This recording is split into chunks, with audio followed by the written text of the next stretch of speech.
आयुष्य जगताना आपला अनेक व्यक्तींशी सामना होत असतो. काही व्यक्ती आपल्या आयुष्यात आनंद, प्रेरणा आणि सकारात्मकता घेऊन येतात. पण काही लोक असेही असतात, ज्यांच्या सहवासात राहिल्यावर आपल्याला सतत नकारात्मक वाटू लागतं. आपला आत्मविश्वास कमी होतो. आपण स्वतःच्या निर्णयांवर शंका घ्यायला लागतो आणि आपल्या मनःशांतीवर त्याचा परिणाम होऊ लागतो. कधीकधी आपल्याला असं वाटतं की चूक आपलीच आहे. पण खरं कारण आपल्या आसपास असणाऱ्या टॉक्सिक लोकांमध्येही असू शकतं. अशा लोकांना ओळखायचं कसं? त्यांच्या वागण्यातली कोणती लक्षणं आपल्याला सावध करतात? हेच आपण आजच्या या व्हिडिओमध्ये जाणून घेणार आहोत. हा या विषयावरील पार्ट 1 आहे, ज्यामध्ये आपण टॉक्सिक लोकांची ओळख कशी करायची हे पाहू. आणि पुढील पार्ट 2 मध्ये अशा लोकांशी कसं वागायचं, त्यांचा आपल्या आयुष्यावर होणारा परिणाम कसा कमी करायचा आणि स्वतःचं मानसिक संरक्षण कसं करायचं हे समजून घेऊ. म्हणून हा व्हिडिओ शेवटपर्यंत नक्की पहा. आणि जर हा व्हिडिओ तुम्हाला उपयुक्त वाटला तर लाईक करा, शेअर करा आणि सुखायन चॅनलला सबस्क्राईब करायला विसरू नका. चला तर मग सुरुवात करूया. पहिला प्रकार, गॅसलायटर. तुम्हीच चुकीचे आहात असं जाणवून देणारी व्यक्ती. हे नाव ऐकलं असेल कधीतरी आधी. पण गॅसलायटर म्हणजे नक्की काय हे खोलवर समजून घेऊया. गॅसलायटरसाठी मराठीत एकच अचूक शब्द नाही, पण त्याचा अर्थ होतो एखादी व्यक्ती जी दुसऱ्याला मानसिकरित्या गोंधळात टाकते, त्याच्या स्वतःच्या विचारांवर, आठवणींवर किंवा निर्णय क्षमतेवर शंका घ्यायला भाग पाडते. गॅसलायटर व्यक्ती ओळखणं इतकं कठीण का असतं? कारण त्याचं हत्यार म्हणजे तुमच्या विरुद्ध तुम्हीच असतात. तो तुम्हाला मारत नाही, तो तुम्हाला ओरडत नाही, तो उघडपणे खोटं बोलत नाही. तो फक्त एक गोष्ट करतो, तुम्हाला स्वतःवरच शंका यायला लावतो. आणि हा आपल्या मनावर होणारा सगळ्यात खोल घाव आहे. कारण एखाद्या माणसावर रागवता येतं, पण स्वतःच्या मनावर रागवता येत नाही. एक सिनारिओ इमॅजिन करा. तुम्ही आणि ती व्यक्ती, मग ती कोणीही असू शकते, तुमचा नवरा किंवा सासू किंवा कुठलाही जवळचा माणूस, एका फंक्शनमधून घरी आलेलो आहात. रस्त्यात किंवा घरी आल्यावर त्यांनी तुमच्याबद्दल काहीतरी वाईट बोलले. कदाचित तुमच्या कपड्यांबद्दल, कदाचित तुम्ही कोणाशी कसे बोललात याबद्दल, कदाचित फक्त एक नजर जी पुरेशी होती. तुम्हाला हर्ट झाले, खूप हर्ट, आतमध्ये काहीतरी दुखले आणि तुम्ही त्यांना सांगायला जाता शांतपणे, केअरफुली. तुम्ही असं बोललात, मला खूप हर्ट झाले. ते म्हणतात, मी मी असं बोललो? कधी? तुम्ही आठवण करून देता. नाही, मी तसं म्हणालोच नाही, तुला चुकीचं ऐकू आलं. तुम्ही आग्रह धरता. अरे तू म्हणालास, मी क्लिअरली ऐकलं होतं. ते थोडे फ्रस्ट्रेटेड होतात. तू नेहमीच खूप सेन्सिटिव्ह असतेस. मी सिम्पली बोललो. तू त्याला नेहमी निगेटिव्ह मीनिंग देतेस. हे तुझ्याच मनात असतं. आणि तुम्ही एक क्षण थांबता. खरंच मला चुकीचं ऐकू आलं का? खरंच मी खूप सेन्सिटिव्ह आहे का? कदाचित माझाच प्रॉब्लेम आहे. कॉन्व्हर्सेशन तिथेच संपते. तुम्ही सॉरी म्हणतात, ते झोपतात. पण तुम्ही तुम्ही तासभर जागे राहता, स्वतःच्याच भावनांवर अविश्वास दाखवत. हे फक्त एकदा होत नाही. गॅस लाइटिंग एकदा होत नाही. तो एक पॅटर्न असतो, कन्सिस्टंट. तू नेहमी विसरतेस. तुला असे भास होतात. तू ओव्हर रिॲक्ट करतेस. हा तुझ्या मनाचा प्रॉब्लेम आहे. सगळे म्हणतात तू खूप जास्त विचार करतेस. लक्षात आलं का? सगळे म्हणतात हे शब्द. हे एक स्पेसिफिक टेक्निक आहे. तुम्हाला असे वाटवणं की हे फक्त त्यांचे ऑब्झर्वेशन नाही, सगळ्यांनाच तुमच्याबद्दल असे वाटते. त्यामुळे तुम्ही अजून आयसोलेट होता, एकटे होता, अजून इन्सिक्युअर होता. आणि मग एक दिवस असा येतो, एखाद्या गोष्टीवर तुमचे स्ट्रॉंग ओपिनियन असते, पण तुम्ही ते बोलत नाही. कारण आतून एक आवाज येतो, कदाचित मला चुकीचं वाटत असेल. तो आवाज तुमचा नाही, तो गॅस लाइटरचा आहे. जो आता तुमच्या मनात घर करून बसला आहे. हे घरातच नाही, बाहेरही असते. गॅसलायटर नवरा असतो, पण सासूही असू शकते. गॅसलायटर बॉस असतो. मी तुम्हाला डेडलाईन दिली होती, तुम्हाला आठवत नाही का? जी डेडलाईन कधी दिलीच नव्हती. गॅसलायटर मैत्रीण असते. तू किती सिरियस घेतेस सगळ्याला? मी जोक करत होते, तुला करत नाही का? पॅटर्न एकच. तुमची रियालिटी तुमच्यापासून चोरणे. पण हे सगळं जर वर्षानुवर्ष आपल्यासोबत होत असेल, तर त्याचे खूप वाईट परिणाम आपल्या शरीरावर, मनावर होतात. अमेरिकन जर्नल ऑफ प्रिव्हेंटिव्ह मेडिसिनच्या संशोधनानुसार 47% स्त्रिया म्हणजे जवळजवळ अर्ध्या महिला आयुष्यात कधी ना कधी गॅस लाइटिंग एक्सपिरियन्स करतात. आणि long term damage? Self doubt इतका खोल होतो की तुम्ही साधे डिसिजन्स पण घेऊ शकत नाही. हे घेऊ का नको? माझा टेस्ट बरोबर आहे का? हे बोलू का नको? मला खरंच असं वाटतं का? तुम्ही स्वतःच्या फीलिंग्ससाठी सुद्धा परमिशन घ्यायला शिकता. आणि हे सगळ्यात डेव्हस्टेटिंग आहे. या माणसांना ओळखायचं कसं? एकच टेस्ट. त्या माणसाशी बोलल्यावर तुम्हाला स्वतःच्या मेमरीबद्दल, फीलिंग्सबद्दल सतत शंका येत असेल, तर तो तुमचा गॅसलायटर आहे. आणि हे लक्षात ठेवा, तुमच्या फीलिंग्स खऱ्या आहेत. तुमची आठवण खरी आहे. कुणी नाही म्हटलं म्हणून त्या खोट्या होत नाहीत. पण थांबा, हा फक्त पहिला प्रकार आहे. दुसरा, हा आणखी फेमिलियर आहे. कारण हा खूप जवळचा असतो. दुसरा प्रकार, एनर्जी वॅम्पायर. तुमची ऊर्जा, वेळ आणि भावनिक जागा संपवणारा. हे नाव थोडं ड्रामॅटिक वाटू शकतं, पण एकदा ओळखलं की वाटतं, अरे, अशी व्यक्ती तर माझ्या आयुष्यात आहे. एनर्जी वॅम्पायर ओळखण्यासाठी एक सिंपल टेस्ट आहे. त्या व्यक्तीचा कॉल किंवा मेसेज दिसला की एका क्षणासाठी मनात विचार येतो, आता काय झालं असेल? जर हा विचार वारंवार येत असेल, तर ती पहिलं वॉर्निंग साईन आहे. त्यांचा एक ठरलेला पॅटर्न असतो. सतत काही ना काही प्रॉब्लेम, घरातील तणाव, रिलेशनशिप ड्रामा, आर्थिक अडचणी, आरोग्याच्या चिंता आणि प्रत्येक वेळी त्यांना तुमची गरज असते. तुम्ही ऐकता, तुम्ही समजून घेता, तुम्ही आधार देता. काही काळासाठी त्यांना बरं वाटतं. ते म्हणतात, तू नसतीस तर मी काय केलं असतं? आणि तुम्हालाही वाटतं, आपण कुणासाठी उपयोगी पडलो? पण काही दिवसांनी पुन्हा नवी समस्या, पुन्हा तोच कॉल, पुन्हा तोच इमोशनल लोड. कारण अनेकदा त्यांना सोल्युशन नको असते, त्यांना ऑडियन्स हवी असते, त्यांना व्हॅलिडेशन हवं असतं. आणि नकळत तुम्ही त्यांचे कायमचे लिस्नर बनता. पण जेव्हा तुम्हाला गरज असते, तेव्हा चित्र वेगळं असतं. एक दिवस तुम्ही त्यांना तुमचं दुःख सांगायला जाता, तुमचं मन मोकळं करायला जाता. पण काही मिनिटातच कॉन्व्हर्सेशन पुन्हा त्यांच्यावर येते.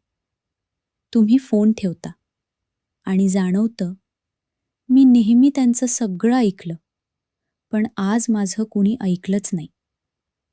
ही भावना दुर्लक्ष करू नका, कारण ती महत्त्वाची आहे. हे वन साइडेड नातं असतं, पण ते लगेच लक्षात येत नाही, कारण त्यांचं दुःख खोटं नसतं. त्यांच्या समस्या खऱ्या असतात आणि तुम्ही एम्पॅथेटिक असता. म्हणून तुम्ही देत राहता, वेळ देता, ऊर्जा देता, भावनिक आधार देता. पण त्याचं रिसायप्रोकेशन होत नाही. सायकॉलॉजी टुडेच्या मते एनर्जी वॅम्पायर म्हणजे अशी व्यक्ती जिच्यासोबत वेळ घालवल्यानंतर तुम्ही भावनिकदृष्ट्या पूर्णपणे थकलेले वाटता. जणू आतून रिकामे झाल्यासारखे. बाहेरून सर्व काही ठीक दिसतं, पण आतली ऊर्जा संपलेली असते. त्यांची काही कॉमन साइन्स ओळखा. तुम्ही बोलायला लागलात की विषय स्वतःकडे वळवतात. तुम्ही नाही म्हटलं की गिल्ट निर्माण करतात. तुमच्या यशापेक्षा त्यांच्या समस्या जास्त महत्त्वाच्या असतात. तुम्ही कितीही मदत केली तरी त्यांना ते कधीच पुरेसं वाटत नाही. ही फ्रेंडशिप नाही, हे इमोशनल ड्रेन आहे. तिसरा प्रकार, क्रॉनिक क्रिटिक. तुम्ही जे आहात ते कधीच पुरेसं नाही असं तुम्हाला वाटवणारा. क्रॉनिक क्रिटिक हा सगळ्यात जास्त दुखावतो. कारण तो सहसा अनोळखी नसतो, तो आपलाच असतो. बाहेरच्या माणसानं काही बोललं तर आपण मनावर घेत नाही. पण जेव्हा तेच शब्द घरातल्या लोकांमधून येतात, जवळच्या माणसांकडून येतात, ते आत जातात. खोलवर जाऊन बसतात. कारण आपण मानतो, ही माझी माणसं आहेत, ही मला ओळखतात, म्हणजे हे खरं बोलत असतील. समजा तुम्ही स्वयंपाक केला, पण तुम्हाला ऐकायला आलं की डाळ थोडी बिघडली, मीठ जास्तच झालं. नवीन कपडे घातले की हे तुला फारसं शोभत नाही, रंग तुला शोभून दिसत नाही. प्रमोशन मिळालं, छान आहे, पण अजून पगार वाढायला हवा होता. मुलाला चांगले मार्क्स आले, हो, पण त्या एका विषयात कमी पडला. हे एकदा दोनदा नाही, रोज, सतत. आणि गंमत म्हणजे हे कधी सरळ टीकेसारखं येत नाही, ते कन्सर्न म्हणून येतं. मी तुझ्यासाठी सांगतोय, तुला वास्तवात ठेवतेय, तुझ्या चांगल्यासाठी सांगत आहे. आणि म्हणूनच ते जास्त पटतं. हळूहळू तुम्ही स्वतःलाच प्रश्न विचारायला लागता.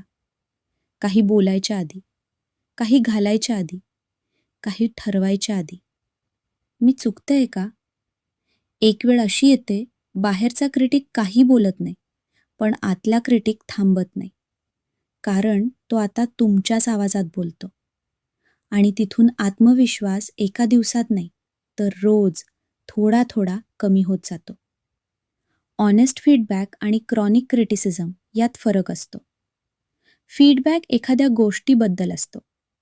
आज जरा जास्त तिखट झालं, पुढच्या वेळी कमी तिखट घाल. बस. क्रिटिसिझम तुमच्याबद्दल असतो. तू नेहमीच अशी आहेस, तुला कधीच नाही जमणार. फीडबॅक सुधारायला मदत करतो. क्रिटिसिझम स्वतःबद्दल शंका निर्माण करतो. म्हणून एक गोष्ट लक्षात ठेवा. जर एखाद्या व्यक्तीसमोर तुम्हाला कायम स्वतःला प्रूव्ह करावंसं वाटत असेल आणि त्या व्यक्तीशिवाय तुम्ही जास्त मोकळे, जास्त कॉन्फिडंट वाटत असाल, तर कदाचित समस्या तुमच्यात नाही. कदाचित तुम्ही अशा आवाजाजवळ उभे आहात, जो तुम्हाला वाढवत नाही, फक्त लहान ठेवतो. चौथा प्रकार, द मॅनिपुलेटर. नेहमी बळी असलेला पण खरा शिकारी. मॅनिपुलेटर हा सगळ्यात कन्फ्युजिंग प्रकार आहे, कारण तुम्ही त्यांना विक्टिम म्हणून ओळखता, शिकारी म्हणून नाही. आणि तीच त्यांची स्ट्रॅटेजी आहे. एक रिअल सिनारिओ. तुमच्या घरात एक डिसिजन होणार आहे. तुम्हाला एक गोष्ट हवी आहे, कदाचित नोकरी, कदाचित माहेरी जाणं, कदाचित एखादी पर्सनल चॉईस. तुम्ही बोलता, ते ऐकतात, शांत राहतात, मग म्हणतात, ठीक आहे, तुला हवं ते कर, मी काय म्हणणार, माझ्या फिलिंग्सला कुठे काही इम्पॉर्टन्स आहे इथे? किंवा जा, मला नाही सांगता आलं तुला, तू आधीच ठरवलं होतंस, मला विचारणं फॉर्मॅलिटी होती. किंवा अचानक खूप शांत होतात, बोलणं बंद, मी ठीक आहे, पण क्लिअरली नाही. आणि तुम्ही आता तुमच्या डिसिजनबद्दल विचार नाही करत, तुम्ही त्यांच्याबद्दल विचार करत आहात. त्यांना हर्ट झालं का? मी चुकीचं केलं का? तुम्ही माफी मागता, डिसिजन बदलता, स्वतःला सप्रेस करता आणि ते नॉर्मल होतात, जसं काही झालंच नाही. हे मॅनिपुलेशन आहे. डार्बो. सायकोलॉजिस्ट जेनिफर फ्रेड यांनी याला नाव दिलं, डार्बो. डिनाय, चूक नाकारणं, अटॅक, तुम्हाला अटॅक करणं, रिव्हर्स विक्टिम अँड ऑफेंडर, स्वतः विक्टिम बनवणं. म्हणजे तुम्ही प्रॉब्लेम रेज केला, ते डिनाय करतात, मी कधी असं नाही केलं, मग अटॅक करतात, तू नेहमी माझ्यावरच का येतेस, मग विक्टिम बनतात, मलाच नेहमी चुकीच ठरवतात इथे. आणि कॉन्व्हर्सेशन फ्लिप होतं. आधी तुम्ही विक्टिम होता, पण कॉन्व्हर्सेशन संपेपर्यंत तुम्हीच कल्प्रिट असता. आणि ते इंजर्ड पार्टी असतात. गिल्ट ट्रिपिंग, त्यांचं सगळ्यात पॉवरफुल वेपन. मॅनिपुलेटर गिल्टवर सर्व्हाइव्ह करतो. तुमचं गिल्ट हे त्यांचं फ्युएल आहे. ते नक्की कसं करतात? तुम्ही नाही म्हटलं की ठीक आहे, मला माहित होतं तू अशीच करशील. तुम्ही बाउंड्री सेट केली की लग्नापूर्वी तू अशी नव्हतीस, तू बदललीस. तुम्ही स्वतःसाठी वेळ काढला की मला वेळ नाही माझ्यासाठी, पण तुला स्वतःसाठी वेळ आहे. तुम्ही कुठे एन्जॉय केलं की मी इथे दुःखी असताना तू मजा करत होतीस. हे स्टेटमेंट्स ऐकून तुम्हाला गिल्टी वाटतं. आणि गिल्टी फील करणारी माणसं ते तयार असतात सगळं द्यायला. फक्त ती गिल्ट घालवायला. मॅनिप्युलेटर हे एक्झॅक्टली जाणतो आणि तो त्याचा परफेक्ट यूज करतो तुम्हाला आयसोलेट करायला, तुम्हाला डाऊट करायला, तुम्हाला माफी मागायला भाग पाडायला. मॅनिप्युलेशन आणि जेन्युइन हर्टमध्ये फरक काय हे इम्पॉर्टंट आहे, कारण सगळे अपसेट होणारे मॅनिप्युलेटर नसतात. जेन्युइन हर्ट ते सांगतात तू असं केलंस, मला हर्ट झालं. ते कॉन्व्हर्सेशन करतात, सोल्युशन शोधतात, हील होतात. मॅनिप्युलेशन ते हर्ट होतात पण सोल्युशन नको असतं. त्यांना तुमचं गिल्ट हवं असतं, तुमचं कंप्लायन्स हवं असतं, तुमचं सरेंडर हवं असतं. जेन्युइन हर्ट रिझॉल्व्ह होतं, मॅनिप्युलेशन कधीच रिझॉल्व्ह होत नाही, कारण नेक्स्ट टाइमसाठी ते वेपन म्हणून ठेवलेलं असतं. Warning sign. तुम्ही प्रॉब्लेम रेज केला आणि कॉन्व्हर्सेशन नेहमी तुमच्या चुकीवर येऊन संपतं. तुम्ही नेहमी सॉरी म्हणता पण एक्झॅक्टली कशाबद्दल ते क्लिअर नसतं. तुम्हाला नेहमी वाटतं मी पुरेसं नाही केलं त्यांच्यासाठी. तर तुम्ही मॅनिप्युलेटरच्या सायकलमध्ये आहात. आणि लक्षात ठेवा, तुमचा गिल्ट ही तुमची सेन्सिटिव्हिटी आहे, तुमची वीकनेस नाही. पण ती सेन्सिटिव्हिटी चुकीच्या माणसाकडे वाया घालवू नका. 5वा प्रकार, कंट्रोलर. प्रेमाच्या नावाखाली तुमचं आयुष्य ताब्यात घेणारा. कंट्रोलर हा ओळखणं सगळ्यात कठीण, कारण तो प्रेमाच्या भाषेत बोलतो आणि प्रेम सगळ्यांना हवं असतं, म्हणून आपण ओळखत नाही. सुरुवातीला ते तुमची खूप काळजी घेतात. कुठे गेलीस, कधी येशील, जेवलीस का? तुम्हाला वॉर्म वाटतं, लव्ड वाटतं, कुणीतरी इतकं केअर करतंय. पण हळूहळू प्रश्न बदलतात. कुणाशी बोललीस? त्याने का कॉल केला? तू का हसलीस त्याच्याशी? आणि मग रेस्ट्रिक्शन्स येतात. प्रश्न थांबतात आणि ऑर्डर्स येतात. त्यांचे एक्झॅक्ट शब्द, त्या मैत्रिणीशी जास्त बोलू नकोस, ती तुझ्यासाठी चांगली नाही. तुझ्या माहेरी जास्त जाऊ नकोस, इथे घर आहे तुझं आता. तू नोकरी का करतेस? मी आहे ना सगळं बघायला. घरचंच सांभाळ, तेच तुला जमतं. तुला बाहेरच्या जगाची काय माहिती? मी सांगतो तसं कर. तू माझ्याशिवाय काय करशील? तुला कुणी समजत नाही माझ्यासारखं. हे ऐकताना इनिशियली काही वाटत नाही, कारण ते कन्सर्नच्या नावाखाली येतं. पण 1 वर्षानंतर, 2 वर्षानंतर तुम्ही बघता तुमच्या मैत्रिणी गेल्या, माहेरशी डिस्टन्स आलं, नोकरी सुटली, ओपिनियन्स बंद झाले, स्वप्न ते तर कधीच संपले. आणि आता तुम्ही एका माणसावर पूर्णपणे डिपेंडंट आहात. त्याचा मूड तुमचा मूड, त्याची परमिशन तुमचा दिवस, त्याचं ओपिनियन तुमची रियालिटी. जेलसी बराबर लव्ह हे मिथ तोडायला हवं. वायली ऑनलाईन लायब्ररीच्या 2025च्या इंडिया स्पेसिफिक रिसर्चमध्ये एक अलार्मिंग गोष्ट सापडली. इंडियन कॉन्टेक्स्टमध्ये पॉझेसिव्हनेस आणि जेलसीला बऱ्याचदा प्रेमाचं लक्षण म्हणून नॉर्मलाइज केलं जातं. इतका जेलस आहे म्हणजे किती प्रेम करतो, तिच्यावर नजर ठेवतो म्हणजे काळजी करतो, बाहेर जाऊ देत नाही म्हणजे प्रोटेक्टिव्ह आहे. आपण हे ॲक्सेप्ट केलंय, कारण आपल्या आईने ॲक्सेप्ट केलं, तिच्या आईने ॲक्सेप्ट केलं. पिढ्यानपिढ्या हे नॉर्मल आहे असं शिकवलं गेलंय. पण जेलसी म्हणजे प्रेम नाही. जेलसी म्हणजे इनसेक्युरिटी आहे. आणि इनसेक्युअर माणूस तो तुम्हाला जवळ ठेवतो प्रेमाने नाही, भीतीने. त्याची भीती की तुम्ही निघून जाल. आणि त्या भीतीला मॅनेज करायला तो तुमचं आयुष्य कंट्रोल करतो. कंट्रोलचे लेवल्स. कंट्रोल एकाच प्रकारे येत नाही. Obvious control. तू बाहेर जाणार नाहीस, हे कपडे घालणार नाहीस, तो फोन उचलणार नाहीस. हे क्लिअरली रॉंग आहे, हे सगळ्यांना कळतं. सटल कंट्रोल हे जास्त डेंजरस. तू जा पण मला नाही आवडत हे. तुम्ही जात नाही स्वतःहून. तुला माहीत आहे मला कसं वाटतं याबद्दल. तुम्ही डिसिजन बदलता, कुणी फोर्स केलं नाही. बघ तुला काय करायचं ते मी काय म्हणणार. सटल कंट्रोलमध्ये तुम्हाला वाटतं तुम्ही निवड करत आहात, पण खरं तर तुम्ही त्यांची रिॲक्शन अवॉइड करण्यासाठी निवड करत आहात. हे फ्रीडम नाही, हे मॅनेज्ड कॅप्टिव्हिटी आहे. तुम्ही कुठे आहात हे ओळखा. एक ऑनेस्ट प्रश्न स्वतःला विचारा. माझ्या आयुष्यातले किती डिसिजन्स मी स्वतःसाठी घेते आणि किती डिसिजन्स मी त्यांची रिॲक्शन बघून घेते. जर उत्तर अनकम्फर्टेबल आहे तर ते अनकम्फर्टेबल असू द्या. कारण अनकम्फर्टेबल ट्रूथ कम्फर्टेबल लायपेक्षा नेहमी चांगली असते. प्रेम कसं असतं? खरं प्रेम? खरं प्रेम तुम्हाला एक्सपॅन्ड करतं. तुमच्या स्वप्नांना एनकरेज करतं. तुमच्या मैत्रिणींना जेलस नाही वेलकम करतं. तुमच्या सक्सेसवर जेन्युइनली खुश होतं. तुम्हाला तुम्ही बनू देतं. जे प्रेम तुम्हाला श्रिंक करतं, तुमचं जग छोटं करतं, तुम्हाला डिपेंडंट बनवतं, ते प्रेम नाही, ते पजेशन आहे. या 5 प्रकारांपैकी तुम्हाला कुणी ओळखीचं वाटलं का?